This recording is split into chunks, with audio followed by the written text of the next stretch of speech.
Good morning and good afternoon to everyone. Thank you for joining this webinar. My name is Maria Skuratovskaya, and I'm here today in my capacity as the Senior Advisor to Women of the World Endowment. I have spent my career, which began in the middle of the LTCM crisis, as an institutional investor and a portfolio manager of fixed income. Over the past decade, I have managed bond portfolios across most products, credits, and geographies within the fixed income universe. I began my career at Freddie Mac, then spent a decade at IBRD, and finally, I am at Alaska Permanent Fund Corporation today. To frame today's discussion, I will go back to a conversation that I had with Patience Maria Ball, who's the founder of Women of the World Foundation Endowment. And we had this conversation about 2 years ago. We were speaking about how we could invest a balanced endowment portfolio with the gender lens.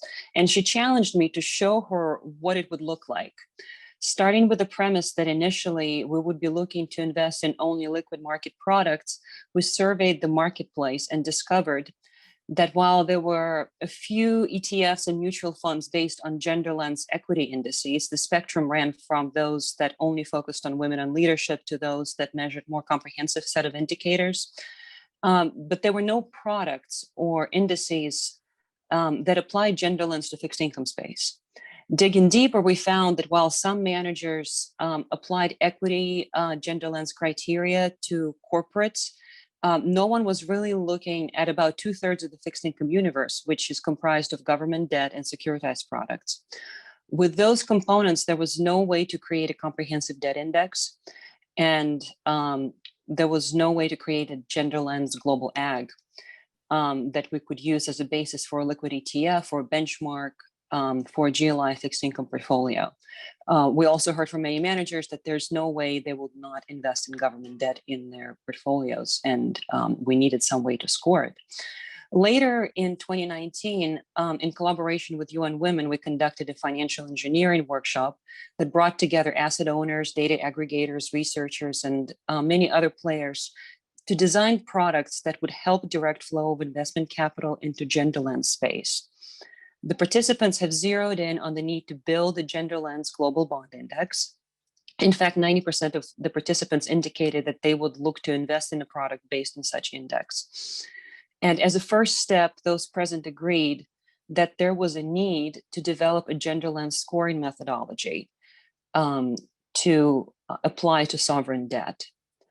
The participants also agreed that we needed to avoid proliferation of various scoring approaches, as has happened in other areas of ESG.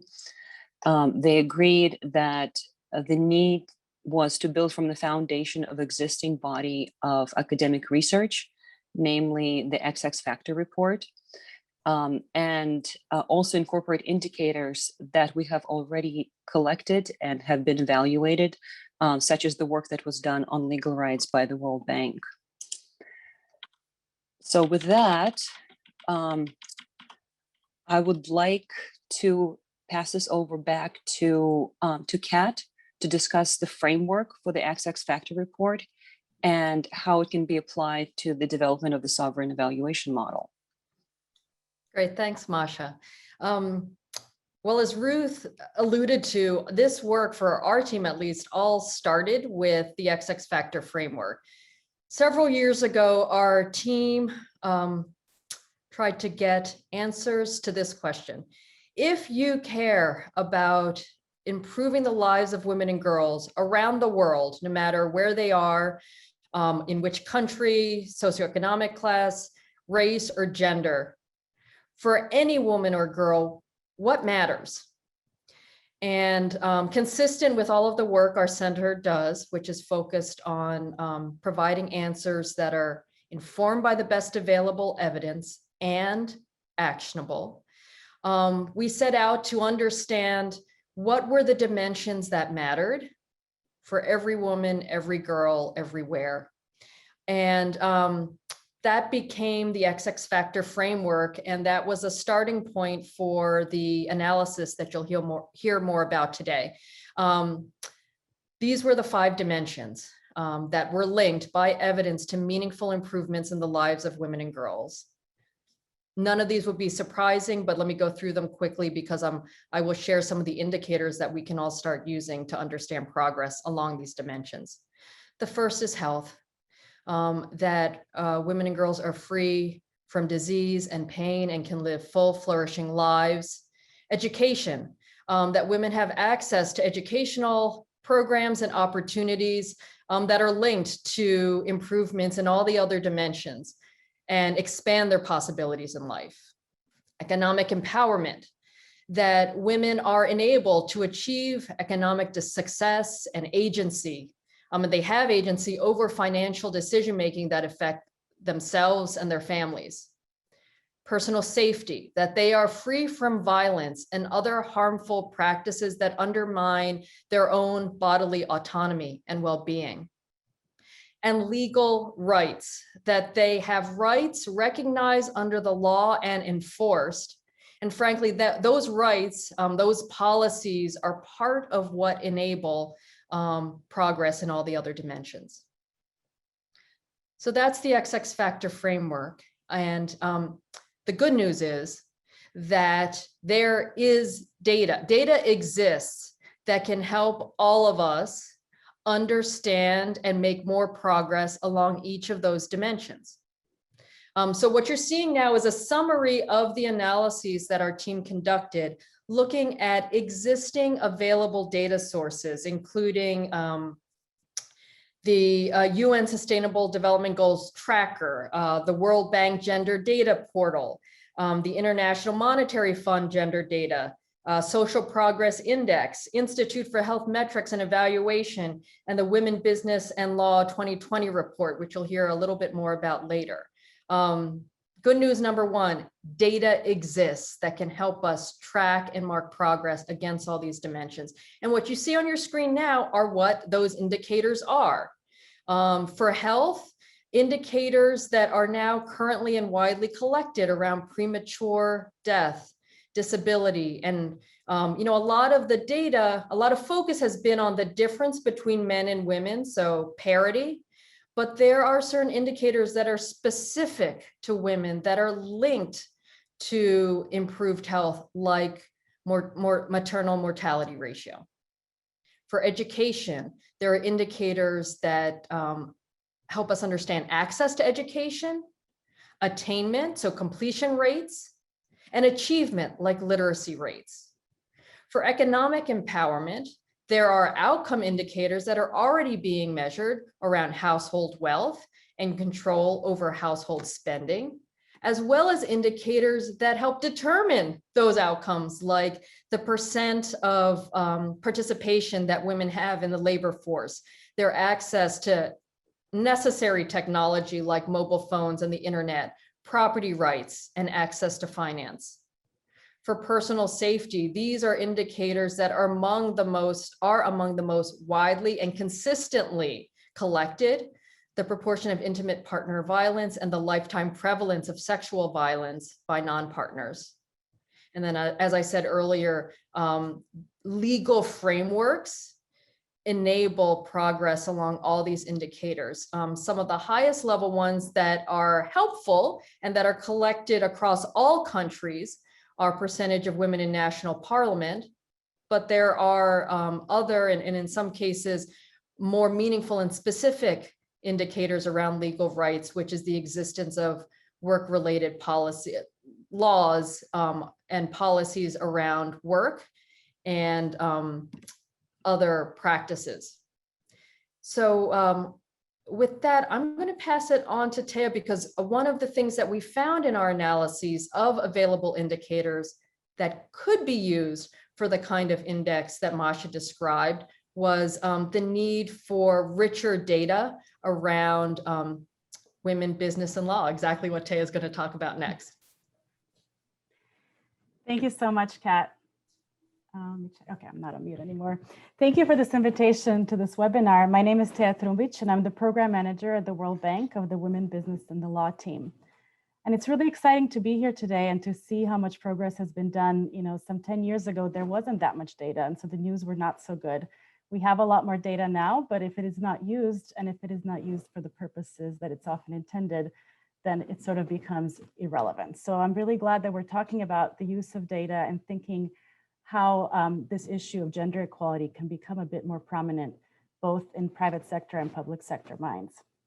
Let me just start off by saying that this has been an extremely difficult year. This last year, the world has gone through a global pandemic, but it has been especially difficult for women. And one of the reasons is that women continue to be held back by discriminatory laws around the world, which is why we really want to emphasize this point, because especially in times of crises, laws that encourage equal economic inclusion can make societies more resilient. And unfortunately, we still see women starting at a disadvantage. Discriminatory laws are holding women back from reaching their full potential, threatening not only their economic security, but that of their countries and communities. So if you allow me, I'll tell you a little bit about women, business, and the law. I know it's one of the data sets that was considered for inclusion, and I wanted to just explain a little bit what it measures and some changes that have occurred in the last few years. So women, business, and the law data set out to identify where exactly laws are preventing women from becoming employees and entrepreneurs and contributing to their economies. Put simply, the WBL index measures how laws impact women's economic opportunities. Over the last 12 years, Women, Business, and the Law has presented a unique data set that measures progress towards gender equality in the world of work in 190 economies. Our data identify where discriminatory laws persist in these 8 areas that you see here on the screen, and it also highlights opportunities for reform. This includes issues like equal pay legislation, the provision of maternity leave, and whether women can do basic things like get jobs and sign contracts without their husband's permissions. 12 years ago, we started off with assessing, first of all, where do these laws have these discriminatory provisions, or as Kat was saying, sometimes provisions that encourage women to enter and stay in the workforce. And over time, we've expanded both geographically and thematically. And in 2019, we actually aggregated all these binary data points into these 8 indicators that are averaged to create an index. The WBL index aggregates 8 indicators, which are designed to measure women's interactions with the law as they begin, progress, and end their careers. That way of looking at the data helps align different areas of the law with the economic decisions women make at various stages of their working life. There are 35 questions, which are then averaged out to produce 8 indicator scores. And the WBL index in turn presents the share of good practice laws in each country weighted by the indicators. But let's talk about why it is important to include these questions in the index in the first place. We know more today about the importance of equality of opportunity than we used to. It is important because women are human beings and these are human rights issues.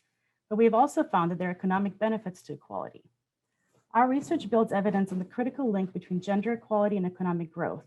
And we find that gender equality is associated with narrowing the gender gap in development outcomes. It's also associated with higher female labor force participation, lower vulnerable employment, and greater representation of women in national parliaments. And last year, we actually recalculated the index all the way back to 1970, examining historical laws. And we now have a data set that exists for 190 economies and 50 years. If we look at these 50 years of progress in legal rights, we can see that the path of change in each country and region has been towards gender equality. So it's going in the right direction. All regions have improved, but at different speeds. Besides the OECD high-income economies, Latin America and Africa have made the biggest improvements during this period. But progress over time has been slow and uneven.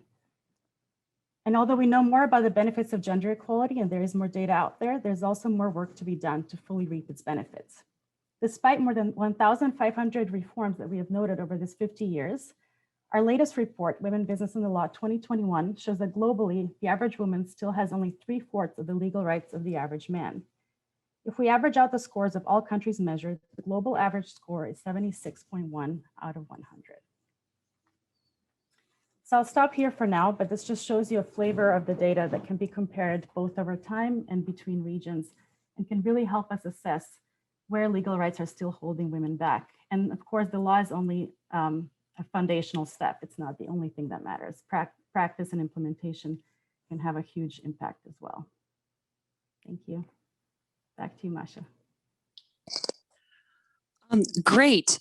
Well, we have heard a lot of description of data, and one of the practical perspectives that we had to consider in this project, and that was something that WoWE brought in as an advisor on the project, was while we can go very deep in each of the 5 dimensions that that Kat has laid out, we need the data to be practical. It needs to be easy for the users to collect. It needs to be continuous. It needs to have regular, frequent periodicity, because the objective will be for not just the research community to use this index, but for the broad investment community to evaluate this data, convert it into scores, look at historical trends, apply it to investment performance, and find correlations. And therefore, not every indicator would be suitable for inclusion in this set. So I would like to hand it over to Kat to discuss some of the challenges that Chip had with collecting of this data. Thanks, Masha. So as I said at the beginning in my opening remarks, our center is focused on providing information that is both informed by the best available evidence and actionable, right? It's applied research. And exactly as Masha described, you could have the perfect indicator, but if it's only being collected once every 10 years and only from 5 countries, well, then it's useless for the kind of purposes that Masha described, to build products, to do scoring and comparisons. And so one of the challenges was to understand the data from the point of view of 2 criteria: the social impact criteria, which is Chip's expertise, but the practical use criteria that Masha described, which is really why WoWE, we were so thrilled to partner with WoWE for this effort. Masha already described some of that practical use criteria: historical continuity, periodicity, redundancy, right? So that we can have confidence that the indicators are ones that if there happens to be a gap 1 year from one source, we can fill it in from another source, accessibility, et cetera. But the social impact criteria was a way for us to make sure that these indicators were actually linked to the kinds of improvements I described we found are needed with the XX factor. So we had to look at things like, were there indicators available for all 5 dimensions? Was there internal validity? So did these indicators measure what they were supposed to measure? Was there external validity, that there was consensus that these indicators were useful, not by researchers, but by practitioners and other stakeholders? And we had to understand what the temporal association was. So were these were there any leading indicators? Were they all lagging indicators? And what could we do when we found that there were some indicators that were of varying quality, right?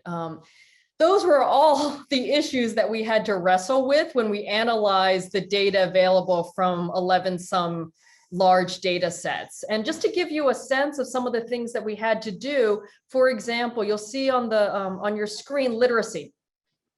Some indicators, everybody collects in exactly the same way, like proportion of intimate partner violence.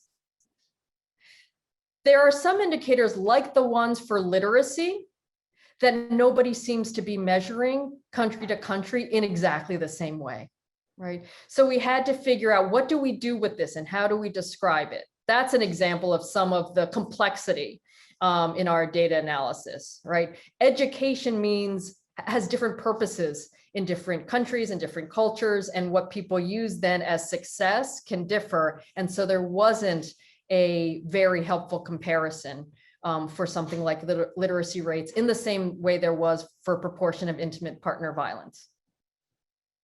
There were also gaps. So this is why we were thrilled to find the data that Taya described. in our wonky work, there is a difference between an outcome, which is the good thing that you ultimately want to see, and the enabler of that outcome. And in some cases, there weren't great outcome measures, ultimate outcome measures that were consistently measured across multiple countries. And that's what we found with legal rights and some of the economic empowerment indicators. That doesn't mean we can't measure things. That doesn't mean that we shouldn't try to create an index, but we had to find out what are the sources of determinants for that, right? And that's where some of the things that Taya described were a way for us to find good relevant data, even when there wasn't broad consensus on outcome indicators yet. Right. So this is the don't let the perfect be the enemy of the good kind of analysis. But that just gives you a flavor of some of the challenges that our team faced when we were looking at the available sources and their readiness for use in an index.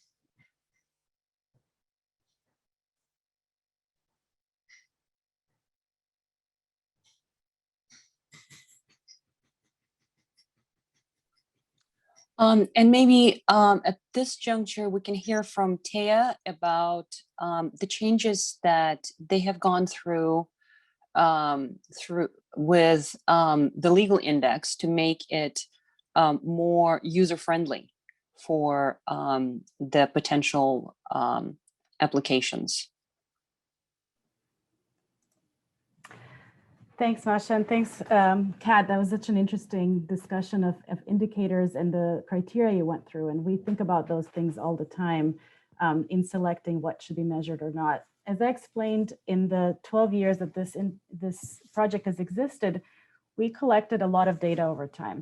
We identified where laws were affecting men and women differently. And over time, we were collecting a lot of data, but it wasn't very usable because it was binary and it existed for so many countries. And so in thinking of creating an index, we narrowed down the set of data that we're collecting. And so we went through all the different data and tried to correlate with outcome measures where we could find them. And so I really hear your point on how difficult it is to find some of those outcome measures for this amount of countries and on a consistent basis that can be compared from year to year. And so let me just share my screen with some examples. We ended up with a limited number of data. So we now update every year 35 questions that are grouped into these 8 indicators on mobility, workplace, pay, marriage, parenthood, entrepreneurship, assets, and pension, which are then aggregated into the score. So there are 35 still binary questions that ask for the presence or absence of certain things in the law. And they're separated into 4 or 5 questions per indicator. Each one is averaged out, and then the 8 indicators are averaged out to get the index. It still focuses only on the law. So what law is on the books, not necessarily how well it's being implemented or any outcomes of those rights. And the index, which we now have for 190 countries, ranges from 26 in the country that has the lowest performance to 10 countries that score 100. But if we look at these 10 countries that score 100, they're primarily in the European Union. In North America, Canada has 100. But this achievement has only been achieved in the last 10 years. So if we look at 10 years ago, none of those countries had those rights. And every year now we update our index, we report also on the changes due to reforms. And we find that consistently all countries across the index are reforming. So even the ones that already have pretty strong legal rights continue to improve those rights. And that's encouraging to know that this is still an area that governments are quite active on. And we hope that by aggregating into a score, we're able to allow for comparisons between countries and between regions, but also for, a country in Africa, for example, doesn't need to look too far to see good practices. There could be good practices in certain areas found in the regions as well. And so if we look at this 8 different areas, you see that even though we measure women's access to economic opportunity, we are measuring things that not only occur in the workplace, we're also measuring women's rights in the household and in the family, because often those do have an impact on women's ability to enter the workplace and stay in the workplace. So issues such as maternity leave and paternity leave and the sharing of the childcare burden has an important impact on women in the workplace. And if we look at this 8 areas that we measure, we find that the areas that that there's the least progress made are in the areas of pay and parenthood, precisely. Still in 100 countries, women can be paid less for work of equal value. There are job restrictions in 89 countries around the world where women cannot work in the same industries or the same hours as men. And that's really, I think, given where we are today, unacceptable that there are still laws preventing women from having equal opportunities in the workplace. So I'm really glad that you're raising this issue and really raising awareness around it. I'm happy to contribute to the discussion. Thank you.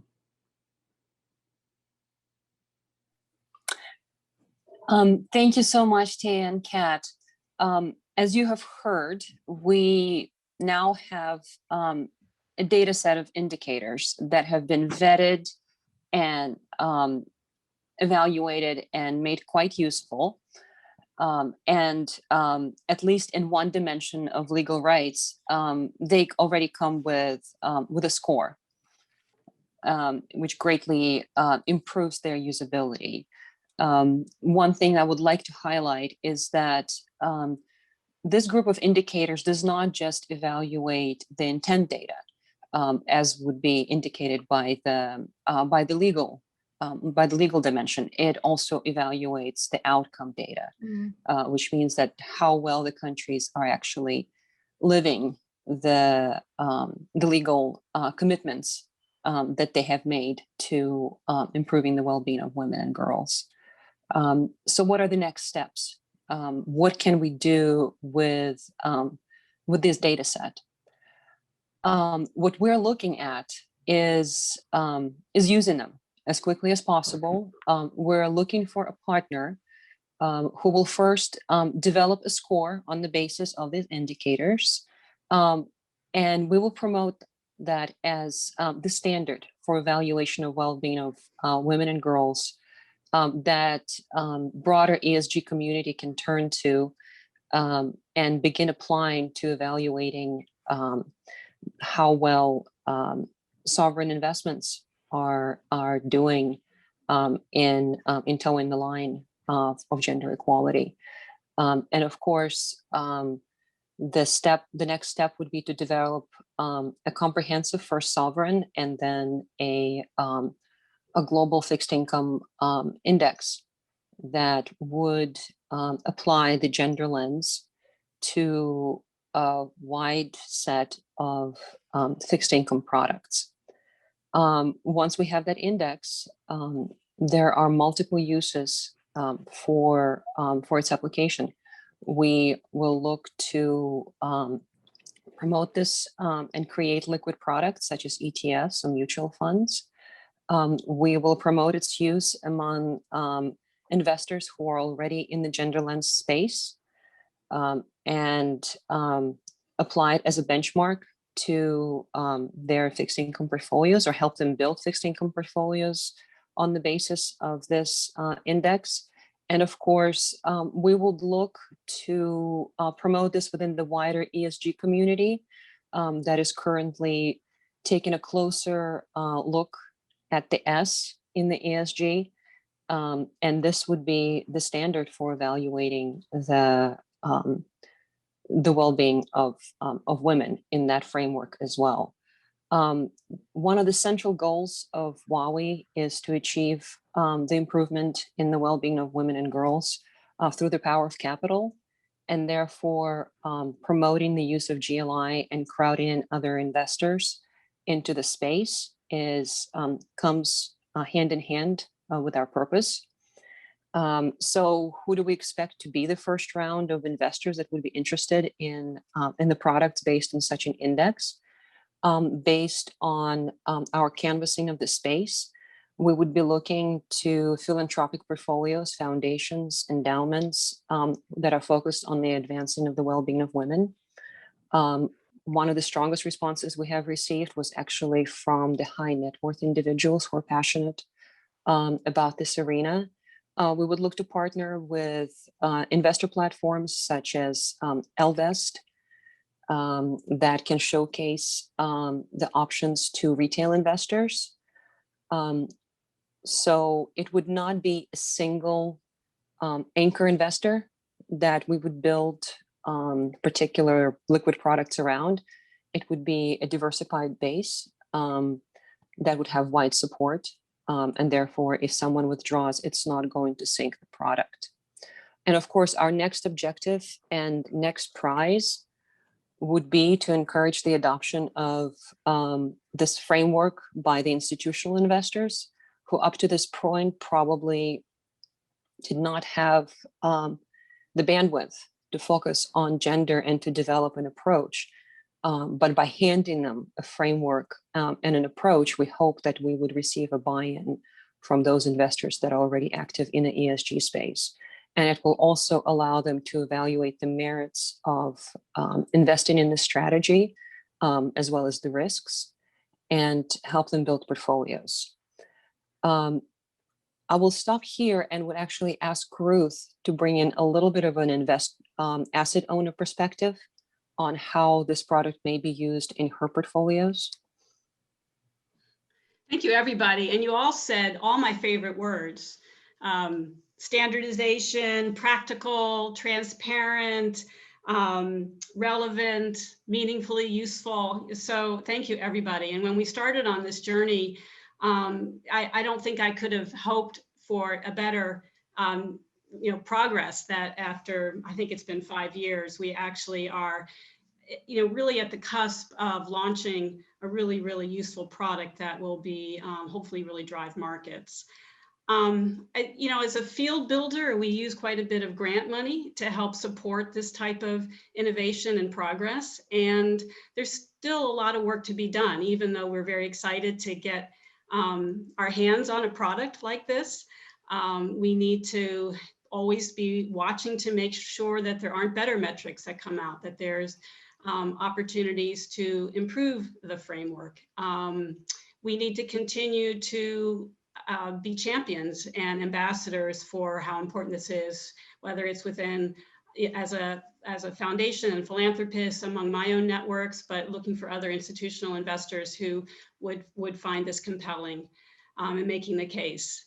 I think that there's also opportunity for research that will help us understand the correlation between the performance of these sorts of products and the data set.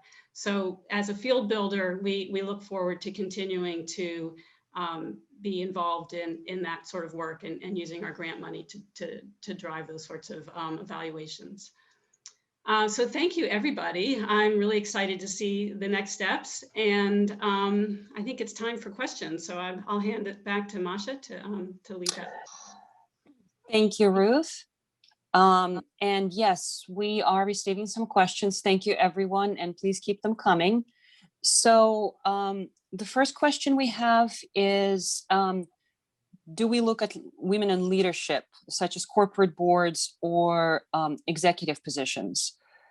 I guess I will start answering that and maybe hand it off to both Tea and Kat. But since this particular framework deals with sovereigns, women in leadership on corporate boards is not, I guess, hugely relevant, since we have so many countries that don't even have that many domestically incorporated companies in their countries. So that's probably not particularly relevant. It is definitely something that a framework for corporate debt would have as part of it. It's one that's most widely disclosed. But in this case, we are looking at women in government, and actually, Kat, you would probably have more insight in that, given the data set, and maybe Tia, how much of that is filters into your score as well. Yeah. So exactly as Masha described, this particular effort, the use case was for sovereign debt, right? So these are countries, not companies. However, there is a guidebook which is available for free on the center's website that looked at how you could use the XX factor framework to understand investments in public equity, in companies, in corporations that are publicly traded. And so in that guidebook, we did look at data that was available for the percentage of leadership represented by women, as well as a host of other factors that are being data that's being captured on individual companies, including there's a index that Bloomberg continues to update. Equileap has information and indices that investors are using. So there are good sources of data on companies, and it's getting better and better. I'd say at the very least, you're looking at percentage of women leaders, but I would encourage people to look beyond that indicator, because there's more and richer information that is also being collected now. All right, thank you, Kat. Tia, any thoughts?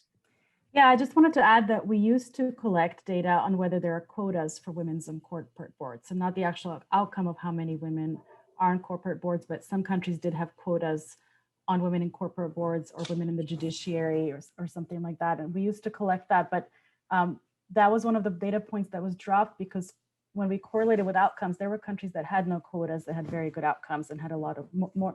No country has a lot of women on corporate boards, but there were outcomes where quotas were not really a signal. And I think it's useful to use in countries where you're really having trouble getting women there, but we didn't, as we were identifying which indicators to keep and not, we didn't want to include ones that it wasn't clear whether it was a good practice that you wanted to incorporate everywhere. But there are ways to look at it from that lens. Great, thank you. Our next question is on who will create the ETF that's based on the index discussed? Would BlackRocks of the world be interested? Wonderful question. We hope that every single ETF platform will create an ETF based off of this index. But I can assure you that at this point we will be discussing it with everyone who may be interested, and our hope is that we would have major platforms picking that up. Let's see the next question. Unless does anybody else want to chime in on this, Ruth? Okay. How and when will you share the information with the interested organizations? And many thanks to all. Kat?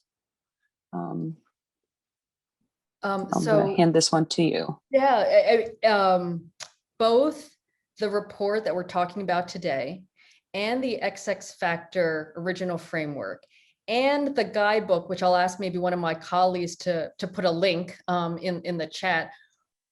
All of that is available for free and publicly as part of CHIP's mission. So that's one thing, is that for us, all of the stakeholders that Masha just described, we see our role as providing the social impact evidence base that everybody else can use.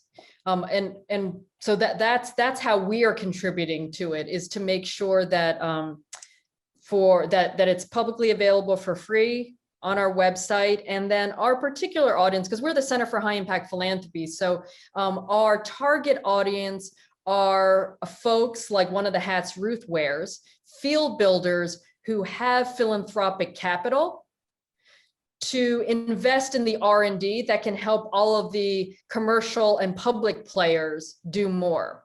And so we have other partners like Fidelity, which is the largest donor advised fund, like Giving Compass, which is a portal for donors who care about social impact. So in addition to it being available for free from our website, like all of our public knowledge is, we actively work with partners who are trusted sources of information for our target audience, who are professional grant makers, individual donors, families of wealth who want to make sure that their wealth is aligned with their social impact goals.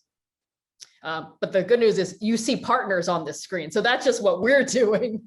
And others, can chime in on how we make sure this gets into the hands of people who could use it. Well, I can say Actually, that one thing, we will Masha, definitely. that I'm just seeing. Somebody just typed partnering with Mona Sinha and Women Moving Millions. Absolutely. Mona is a member of the board of advisors of CHIP. So that's just another example of we are trying to make those connections so that this gets out fast, right? Because it's the faster we can get this into the hands of people who could use it, well, then the faster we can improve the lives of the women and girls that we want to. Okay. Thank you, Kat, for this, and I can assure you that we will definitely have a link for this on the WoWE website as well, and we'll be happy to connect people to the report as needed. The next question that we have is, any thoughts on the interplay between the country scoring versus the SDG 5 issuances, sovereign and corporate, particularly in developing countries? I'm going to assume that SDG 5 issuance is the green or the social bonds that are being issued by a number of governments and lately scores as well. I'm going to say that what we're hoping to do by the promotion of this index and this scoring is not just a direction of capitals to specific projects and investments that companies or sovereigns make, like educating more women or lowering infant mortality. We're also looking to change a behavior, because all too often green bonds or social bonds are used as a form of green or pink washing of the particular companies. And the change in well-being of women is not just going to happen because we're directing dollars towards, I guess, as Patience likes to say, microfinance and cook stoves. The gender parity, gender equality has to be achieved on every level, and in both developing and developed countries. And women need to be included, and issues affecting women need to be addressed. And therefore, we're applying this framework to the existing outstanding stock of debt, not just the bonds that deal with particular social issues. I hope that answers the question. Anybody else would like to chime in on this before we move on? Okay.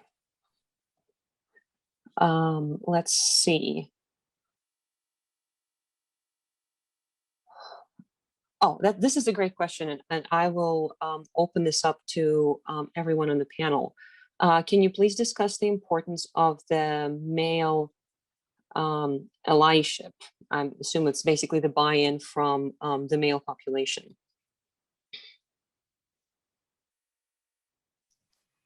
I'll jump in on this one. Thanks, Masha. I think that of course and I know there are a handful of men on this call, so thank you for joining. What I'm very interested in, and Patience and I talk about quite a bit, is what's the correlation between these sorts of measurement approaches and true market performance. And I do think that men will help us be the messengers of that when we can demonstrate that this is not only good for women and girls, and that we're going to be putting the spotlight on both countries that perform well and countries that need to improve, but that when we can actually show that it's a sound and in fact brilliant way to target your this asset class, that's what the men are going to come come along with us, and perhaps even leading the way. And I'll just add, I literally have the report in front of me, and the first line or the second line is, it's not just a matter of social justice. Financial investment in women and girls has been linked to improvements in outcomes for families, communities, and global economies. So unless you believe men don't care about those three things, then absolutely none of the progress in the indicators I mentioned would have occurred without, she used the phrase in the question, male allyship. And there's a thick evidence base already that when you invest to move these indicators, we all benefit, right? And if you're looking for the citation behind the statement I just made, it's in the report, 2006 UN report. And from to give a little bit of an investor perspective, I would just like to go back to the fact that as investors, whether we are male or female, we all wear a fiduciary's hat. Now, there is a growing body of work showing that when women are included in all levels of leadership, when they're treated equitably, when they are involved in the peace process, when their lives are not in danger, there's stability within those countries. There is, and at least the research from the corporate side comes that there's better investment outcomes. Inclusion of women both improves the volatility of returns, and it lowers investment risk. That's the body of research. Now, by creating an index that captures all of these various dimensions in one place, we anticipate. Now, we do not have that research yet. I cannot say that, we have modeled this index because we're just pulling this data together. But what we anticipate is that it would deliver at least equitable investment returns to a broad index, or better investment outcomes. And as an investor, regardless of your gender, you cannot ignore investments that bring better risk-adjusted returns to your end constituents. And therefore, we hope that in the end, money will talk and capital will flow. Let's see. If I could just add one point on that, is that there are quantifiable results showing how much wealth can be added to the global GDP. And there was a McKinsey report from a few years ago that said $28 trillion would be added, 26% of global GDP by 2025 if there were parity between men and women in economic outcomes. And so, women are 50% of the population. They're not a minority, so shouldn't be treated as a women's issue. And I think that there are more and more men speaking up to this, and it's really important to include those voices. I'm so glad Taya mentioned that, because I sort of feel like that's sort of the point. It's from a social justice standpoint, it's the right thing to do. And if that's not what's compelling to you, it's enlightened self-interest for men, because of what Taya just described. Thank you. Well, we have another question that kind of ties into the previous one. How do you influence social impact in countries where the issue is not how to be more efficient in reaching equality for women, but where women are considered property that should not have such equality, like India or the Middle East? I will start, and I will ask everyone on the panel to chime in. But from the investment perspective, any areas where there's stark difference in the treatment of men and women would be highlighted through the indicators that we have selected for this report. And I would expect that Tia, you can chime in how that would be captured by the set of indicators that you work on. But in the end, if there is a low score in that area, it would prevent investment from flowing into a particular country. And for more activist investors, it will allow to highlight why the money is not flowing into a particular area. Now, there's a lot of countries that are opening up their capital markets to foreign investors, very much hoping that the money will flow to diversify the investment base and help their economies. And if by highlighting social justice issues, we can prevent those flows, we hope that the governments will take notice and start affecting change. I think, this issue of social norms is so important. What comes first? The social norms have to change, or you change laws or practices. But and that's one of the reasons why in Women, Business, and the Law, we measure not just what happens in the workplace, but also what happens in home. Precisely those types of issues. Can women make decisions for themselves? Do they have to get permission from their husbands? And here, I just want to say how recent progress has been, even in the most developed countries in this. I mean, until the mid-70s, women in Belgium and France and the UK needed permission from their husbands to open bank accounts or sign contracts. Like these type of legal issues, at least, were just recently changed in the world.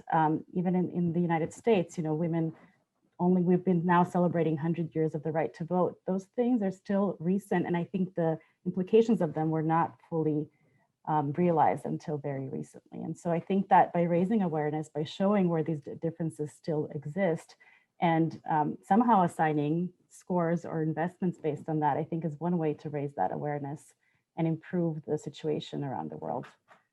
And at least having that opportunity, the equality of opportunity, if not of outcome. All right, we have time for one more questions before we wrap up. And luckily we have one question. Are there investors currently available to ordinary individual investors that meet at least some of these aims? I will take this one, and Ruth, maybe you could chime in as well.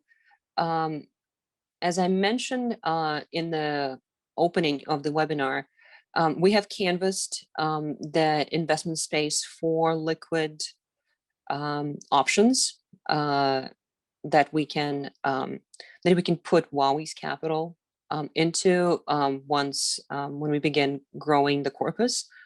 There is a number of ETFs that are purely equity based, so stocks only.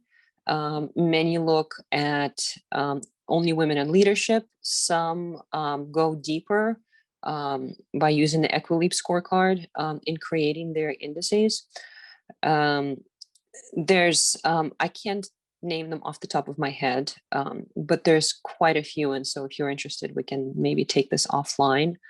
There's also a wonderful investment tool that's available for free on the web called As You Sow, which allows you to screen investments, mutual funds, and ETFs on how well they're doing on gender equality issues.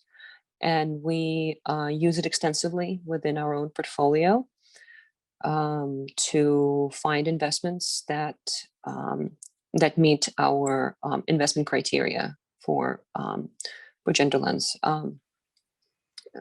Ruth, would you like to add something? Yeah, and I'll just add that Masha did a good job of featuring some of the equity products that are out there. And there are a couple ETFs, Justice ETFs, Addicina Social Capital, that do incorporate a lot of these same determinants. But the other option is if you're specifically looking for a framework for sovereign debt and we don't have a public index that's available, you can certainly use the World Bank's scores or do more of your own due diligence and decide which countries you'd like to invest in. And it's just a little more work.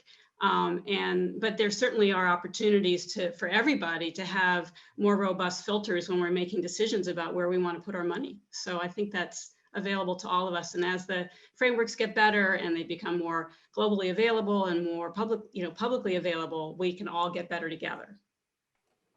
I can just add one small thing on this before we close. Is to not be risky with investments and invest in women-owned companies. You know, women around the world, especially in developing countries, women make up the largest proportion of the world's poor, and they have been really heavily affected by the crisis. And so if there are private investors that can invest in women-owned businesses around the world, this is really the time to do that and to support them, because you know, credit markets are drying up, and microfinance institutions are also having trouble accessing that money. So if there's private capital that can be invested, I would just call for that. Great.